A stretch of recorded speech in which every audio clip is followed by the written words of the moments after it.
Bonjour chers élèves de la troisième année collégiale Parcours International. Aujourd'hui, on va traiter le troisième cours de cette année. C'est le cas de la respiration chez l'homme. Alors tout d'abord, on commence par le système respiratoire. Il y a l'appareil respiratoire chez l'homme. Alors il est constitué des fosses nasales, ensuite le pharynx, trachée artère, poumon droit et bien sûr poumon gauche, les branches, alvéoles pulmonaires et des bronchioles. Le système ou bien l'appareil respiratoire est constitué des voies respiratoires, مسالك تنفسية. C'est-à-dire que l'air il va passer des fosses nasales, ensuite la trachée, les branches, les bronchioles et à la fin ils vont atteindre ce qu'on appelle les sacs aériens où on a les alvéoles puis pulmonaires. Alors si vous voyez au niveau du sac aérien, ils sont vascularisés, c'est-à-dire ils contiennent des vaisseaux sanguins.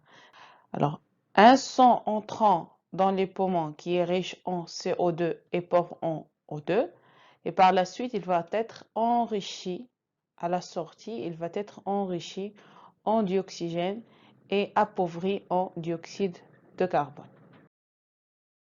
En général, le poumon, c'est un tissu spongieux de couleur rose. Et si vous voyez ici, il contient des branches, des artères, des veines et des bronchioles.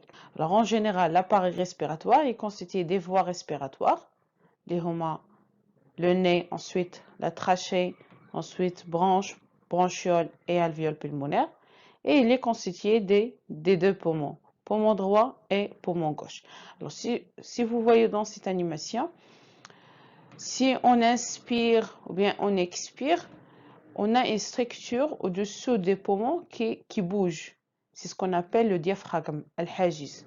Alors ce diaphragme permet de donner un espace plus grand pour l'air qui rentre, c'est-à-dire qui entre par inspiration. دور الحاجز أنه يسمح بالحصول على مساحة أكبر أثناء عملية الشهيق. وأثناء عملية الزفير يرجع الحاجز إلى مكانه الأصلي. Parmi les caractéristiques des poumons, on a un grand nombre d'alvéoles pulmonaires, estimé à 300 millions d'alvéoles pulmonaires. Alors pourquoi on a ce nombre énorme des alvéoles pulmonaires? C'est pour garantir une grande surface d'échange qui est estimée à 200 mètres carrés. C'est environ la surface de terrain de tennis. بمعنى عندنا عدد كبير من الأسناخ الرئوية. لماذا؟ باش يكون عندنا واحد المساحة كبيرة تاع التبادلات. ومن كنقول تبادلات كنعنيو بالتبادلات الغازية، يعني أخذ ثنائي الأكسجين وطرح ثنائي أكسيد الكربون. Alors la zone de contact entre l'air alvéolaire et le sang, c'est environ 80 mètres carrés. Et le volume du sang qui traverse les poumons chaque jour, c'est environ 8000 litres. بمعنى في كل يوم 8000 لتر تعبر الرئتين، مع العلم أن حجم الدم هو 5 لترات تقريبا. Alors, en général, qu'est-ce qu'on va dire? Les alvéoles pulmonaires constituent l'unité structurale et fonctionnelle du poumon. بمعنى أن الأسناخ الرئوية هي الوحدة البنيوية والوظيفية على مستوى الرئتين، وهي التي تسمح أو على مستواها تتم التبادلات الغازية التنفسية بين الدم والهواء السنخي. Alors on commence par une analyse du sang entrant et sortant des poumons. يعني سنقوم بتحليل الدم الداخل والخارج من الرئتين. Alors on a cette figure, bien ce tableau-là, qui représente une comparaison du dioxygène et du dioxyde de carbone dans le sang traversant les poumons. Alors on va essayer de répondre à ces trois questions. Comparer le volume de dioxygène dans le sang entrant et le sang sortant du poumon. On doit faire une comparaison. Et la comparaison, c'est quoi? Déterminer les points de différence ou bien et les points de ressemblance. يعني نقوم بتحديد أوجه تشابه أو أوجه الاختلاف أو هما معا. Alors on commence. Vous avez ici le volume du dioxygène dans le sang entrant et sortant du poumon. La comparaison est la suivante. Le volume de dioxygène dans le sang entrant dans les poumons est égal à 12 ml dans chaque 100 ml est inférieur au volume de dioxygène dans le sang sortant des poumons qui est égal à 20 ml par 100 ml. La deuxième question, comparez le volume de dioxyde de carbone dans le sang entrant et le sang sortant des poumons. Vous avez ici le volume de dioxyde de carbone dans le sang entrant, dans les poumons, et ici vous avez le volume de dioxyde de carbone dans le sang sortant des poumons. Qu'est-ce qu'on remarque? Alors dans le sang entrant, on a 48 ml par 100 ml, et dans le sang sortant des poumons, on a 40 ml par 100 ml. Alors qu'est-ce qu'on remarque? On remarque que la quantité de CO2 dans le sang entrant dans les poumons est supérieure ou bien plus importante que le volume de dioxyde de carbone dans le sang sortant des poumons. La dernière question, qu'en déduisez-vous? C'est-à-dire, on va donner une conclusion, istintaj. Même un istintaj, alors on donne une idée générale à partir des données précédentes. يعني نعطي فكرة أساسية انطلاقا من معطيات سابقة. انطلاقا من هذه المعطيات ماذا نلاحظ؟ نلاحظ أن الدم الداخل إلى الرئتين غني بثنائي أكسيد الكربون والدم الخارج من الرئتين فهو غني بثنائي الأكسجين. Alors qu'est-ce qu'on va dire? Au niveau des poumons, s'effectuent les échanges gazorespiratoires. Le sang s'enrichit de dioxygène et s'appauvrit en dioxyde de carbone.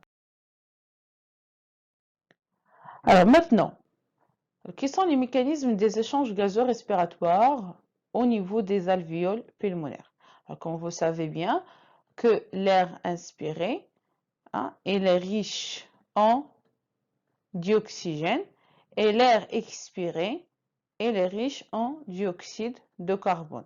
À partir de cette observation, on note que le dioxygène inspiré va passer de l'air alvéolaire vers le sang et bien sûr vers les organes.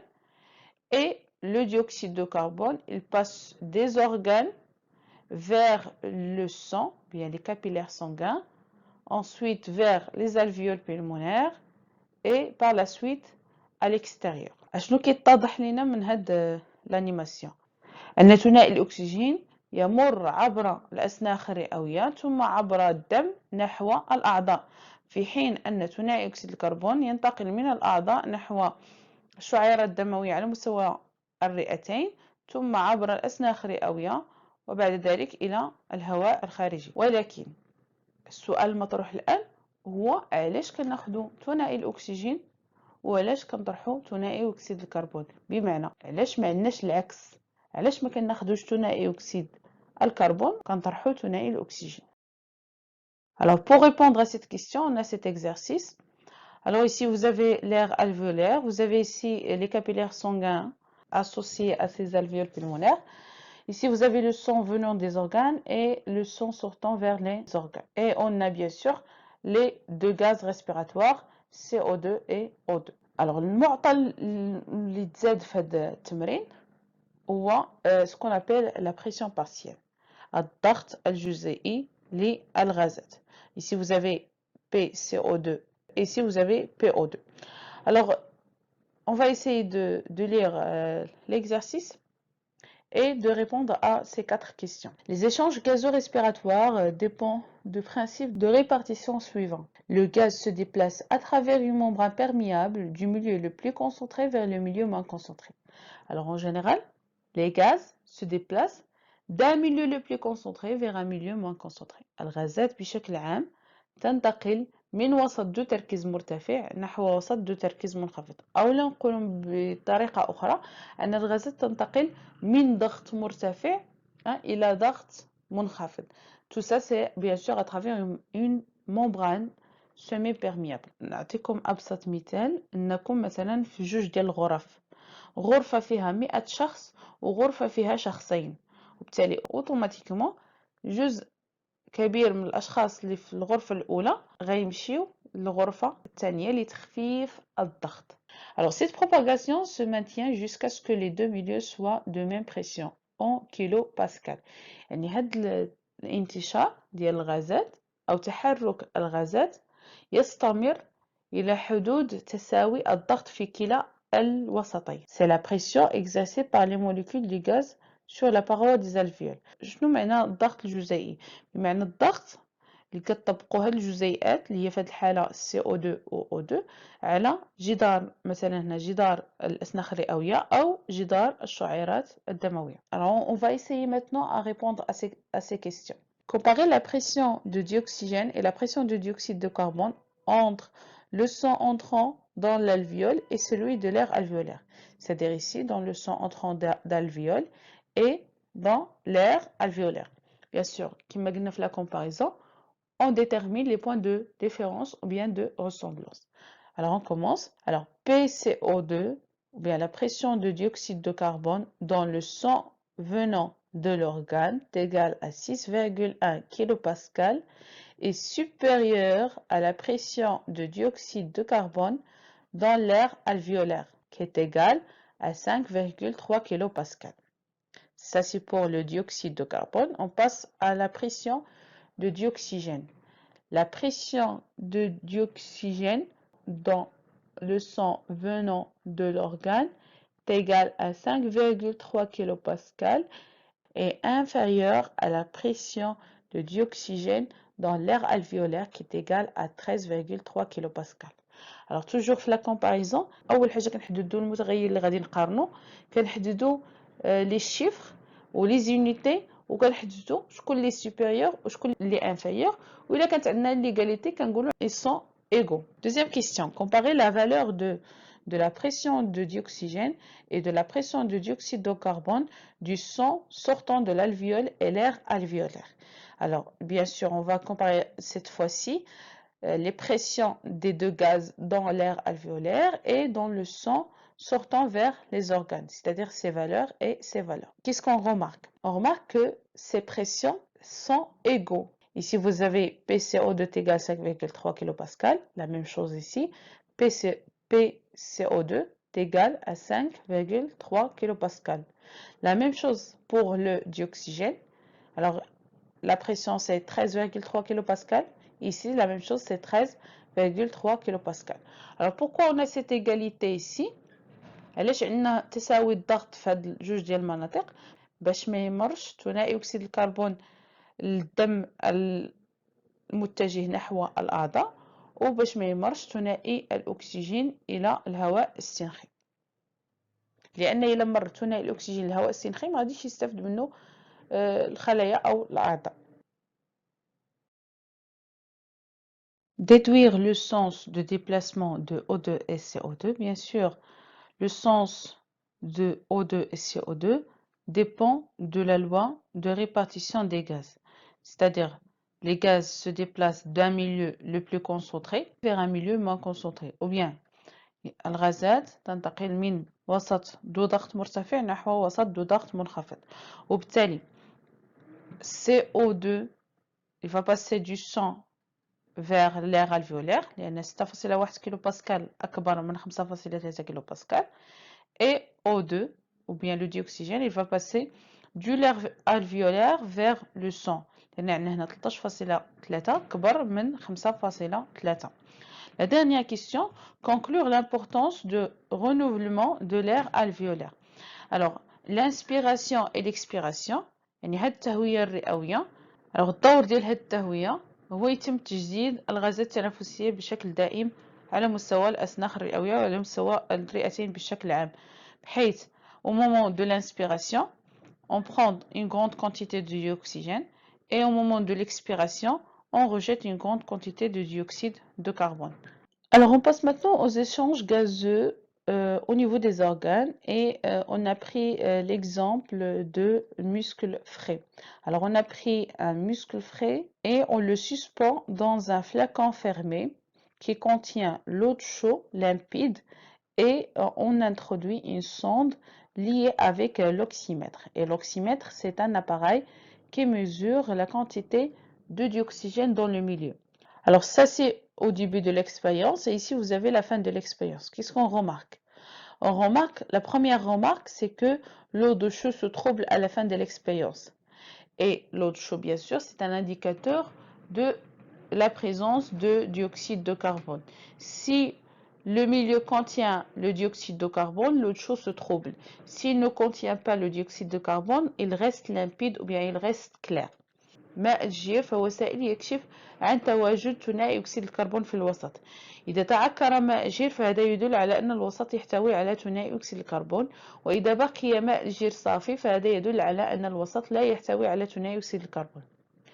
Ça, c'est la première remarque. La deuxième remarque, c'est que le pourcentage de dioxygène dans le milieu diminue en passant de 20,1% à une valeur de 15,1%. وبالتالي اش ممكن نقولوا كاستنتاج on va dire que le muscle frais consomme le dioxygène et il rejette le dioxyde de carbone.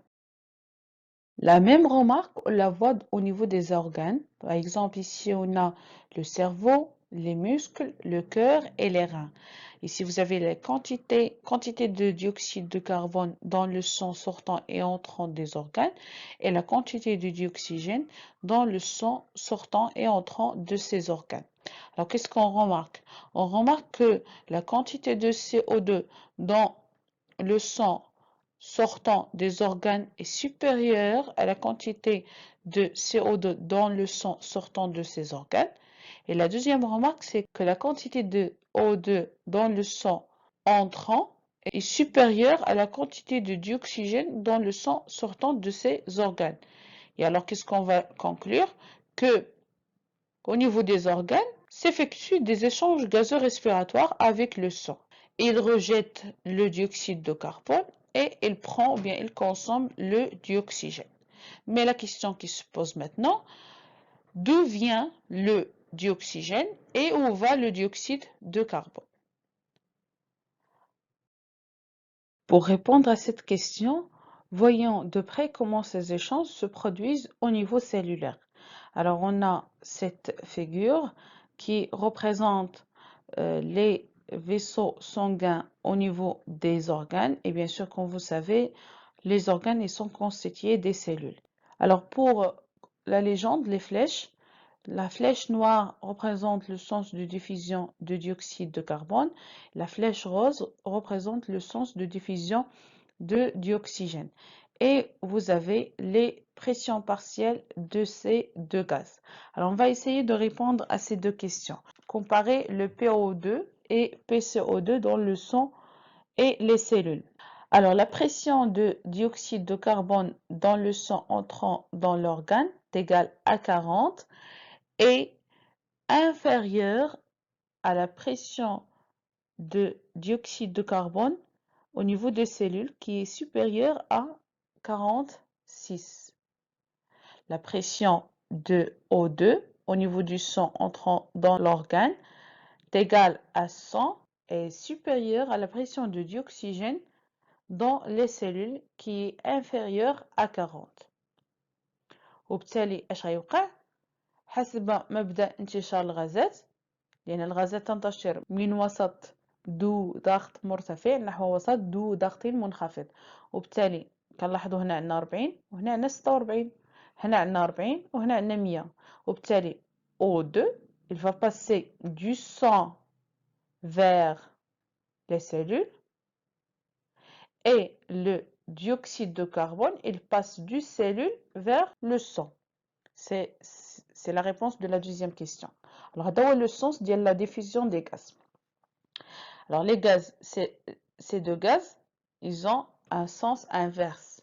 Le dioxygène, il va passer du sang vers les cellules et le dioxyde de carbone, il passe des cellules vers le sang. On passe maintenant à savoir l'importance des échanges gazeux pour l'activité cellulaire. بمعنى علاش على مستوى الخلايا كيتموا التبادلات الغازية. Alors pour répondre à cette question, on a cet exercice. Le tissu musculaire stocke le glucose sous forme de glycogène qui s'oxyde pendant l'effort physique et produit de l'énergie nécessaire pour l'activité musculaire. Le muscle أو الأنسجة العضلية في الجسم تقوم بتخزين الجلوكوز على شكل جليكوجين. أتحدث عن الجلوكوز الزائد في الجسم وبالتالي أثناء مزاولة أنشطة عضلية يتم استعمال الجلوكوز بتدخل الأكسجين لكي تعطي الطاقة. Alors le tableau ci présente la relation entre le dioxygène et le glycogène. Vous avez ici cellules musculaires en repos, cellules musculaires en activité, la quantité de dioxygène et la quantité de glycogène. Alors, qu'est-ce que vous remarquez? Alors, la quantité de dioxygène consommée dans la cellule augmente pendant l'activité. La même chose, la quantité de glycogène stocké dans les cellules musculaires augmente pendant l'activité. Alors, pourquoi on a une augmentation de dioxygène et une augmentation de stockage des glycogènes? C'est pour produire une énergie nécessaire à l'activité musculaire. Et alors, on va dire que lors d'un effort physique, les besoins de muscles en énergie augmentent et par conséquent, ils consomment plus de glucose et d'oxygène. C'est ce qu'on voit dans ces trois activités. Une personne en repos, une personne qui fait de la marche, une personne qui court et une personne qui fait de la natation. Et ici, vous avez trois variations. L'énergie dépensée, كمية الجليكوز المستعملة على مستوى العضلات وكمية ثنائي الأكسجين المستعملة من طرف العضلات. ماذا نلاحظ؟ نلاحظ أن كمية الطاقة المستهلكة ترتفع بارتفاع المجهود العضلي.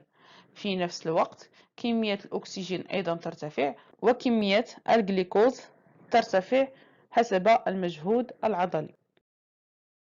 Alors en général, les cellules, pour produire de l'énergie, ils utilisent les nutriments et le dioxygène. Exemple des nutriments, on a le glucose. C'est-à-dire, les cellules font ce qu'on appelle la respiration cellulaire. ما يسمى بالتنفس الخلوي. ما معنى التنفس الخلوي؟ لأن الخلايا تقوم بأخذ ثنائي الأكسجين وأخذ مواد القيت لكي تنتج الطاقة. Alors, la réaction chimique globale de la respiration cellulaire est la suivante. Dioxygène plus les nutriments ou bien glucose, comme exemple d'un nutriment, donne de l'énergie et des déchets. Les déchets, ce sont le dioxyde de carbone et de l'eau. Alors, en général, une partie de l'énergie libérée est utilisée par les cellules pour leur fonctionnement. L'autre partie est transformée en chaleur. يعني كمية من الطاقة المنتجة من طرف الخلايا تقوم باستهلاكها لكي تقوم بالوظائف المعتادة، يعني الأنشطة المعتادة للخلية. باغ الخلية العضلية تقوم بتقلصات، وبالتالي جزء من الطاقة المحررة من طرف الخلايا يتم استهلاكها للقيام بالأنشطة، للقيام بوظائف وأنشطة وظيفية، وجزء من هذه الطاقة تتحول الى حراره. ابسط مثال مثلا ملي كديروا د لا كورس ملي كتجريو فكتحسوا بواحد الحراره اللي كتخرج من الجسم ديالكم. Alors en général, l'équation chimique simplifiée de l'oxydation de glucose est la suivante. Glucose C6H12O6 plus 6O2, ça va donner 6 molécules de CO2 plus 6 molécules de H2O plus de l'énergie. بشكل عام عندنا الجليكوز كيتعتبر من لي نيتريمون زائد ثنائي الأكسجين، فكتستعملهم الخلية باش دير لنا ما يسمى بالتنفس الخلوي, la respiration cellulaire, c'est-à-dire ils vont produire de l'énergie et par conséquent ils libèrent des déchets اللي هما ثنائي أكسيد الكربون والماء.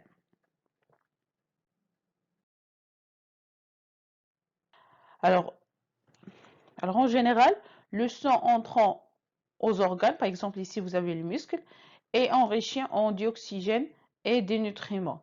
Et la cellule, il va utiliser ces derniers pour libérer de l'énergie. Une partie de l'énergie va être dépensée, bien utilisée sous forme d'activité fonctionnelle du muscle, et une partie il va être transformée en chaleur. Et les déchets qui sont le dioxyde de carbone, l'eau et d'autres déchets azotés, ils vont passer dans le sang sortant du muscle. Passons maintenant à la protection de l'appareil respiratoire. Comme vous savez bien, l'appareil respiratoire est exposé toujours aux plusieurs dangers. Parmi ces dangers, on a le premier danger, c'est le tabagisme. Si vous voyez ici, vous avez un changement de la couleur au niveau des poumons. Voici ici un poumon d'une personne saine et un poumon d'un fumeur, un non-fumeur et un fumeur. La deuxième remarque, c'est au niveau des cils vibrati. Alors ici, ils sont sains et ici, ils sont endommagés. Alors, le problème chez un fumeur, c'est qu'il réduit l'espérance de vie de 10 ans, provoque des cancers de poumon, l'asthme, rabot et le diabète de type 2. Ensuite, on a le cancer de poumon. Parmi les facteurs qui causent les cancers de poumon, c'est le tabac, comme on a déjà mentionné. Et le cancer de poumon, il est très dangereux parce qu'il provoque presque 10 millions de morts chaque année dans le monde. La tuberculose, أو ما يسمى بداء السل, c'est une maladie qui attaque les poumons et causée par une bactérie qui s'appelle la bacille du corps. Alors parmi ces symptômes, on a une fièvre légère, toux persistante, perte d'appétit, de poids, douleur dans la poitrine, à la respiration ou pendant la toux. Alors من بين الأعراض ديال مرض داء السل حمى خفيفة، سعال دائم، فقدان الشهية أو فقدان الوزن إلى آخره. L'asthme, أو ما يسمى بداء الرب، c'est une maladie inflammatoire et chronique des branches. هو مرض التهابي ومزمن على مستوى القصبة الهوائية أو على مستوى المسالك التنفسية. Alors si vous voyez ici, vous avez une branche d'une personne normale et une branche d'une personne asthmatique. Si vous voyez, la première remarque, c'est la lumière ou bien la cavité du branche est presque fermée avec sécrétion, une hypersécrétion de mucus, يعني إفراز مفرط لمخاط على مستوى المسالك التنفسية. Et la troisième remarque, c'est l'inflammation, يعني عندنا التهاب على مستوى غشاء القصبات الهوائية. Alors, cette maladie touche environ 6 à 7% de la population. Parmi ces symptômes fréquents, c'est la crise d'essoufflement aigu. Et l'asthme, c'est une maladie potentiellement dangereuse s'il n'est pas maîtrisé et traité. Alors, pour protéger notre corps contre ces dangers qu'on a vus ou bien d'autres dangers et d'autres maladies, on doit utiliser des méthodes de prévention de cet appareil. Par exemple, éviter le contact avec les gens atteints des maladies respiratoires. بمعنى نحاول أن نتفادى الاتصال مع الأشخاص المصابين بالأمراض التنفسية. Par exemple, en cas de COVID-19, on doit éviter le contact avec les gens atteints de cette maladie. Faire la radiographie en cas de doute. الشخص اللي كيحس بأن عنده أعراض عندهم علاقة بالجهاز التنفسي يمشي يدير الفحوصات والتحاليل المناسبة. Faire le vaccin, par exemple le BCG, contre la tuberculose selon un planning de vaccination. بمعنى نقوم بالتلقيح، مثال تلقيح BCG الموجه ضد داء السل. Éviter les milieux pollués، نتفاداو المناطق الملوثة. Éviter la cigarette، تجنب السيجارة، وبالتالي تفادي الأمراض المتعلقة بالتدخين. J'espère que cette vidéo vous a plu. À bientôt dans une nouvelle vidéo.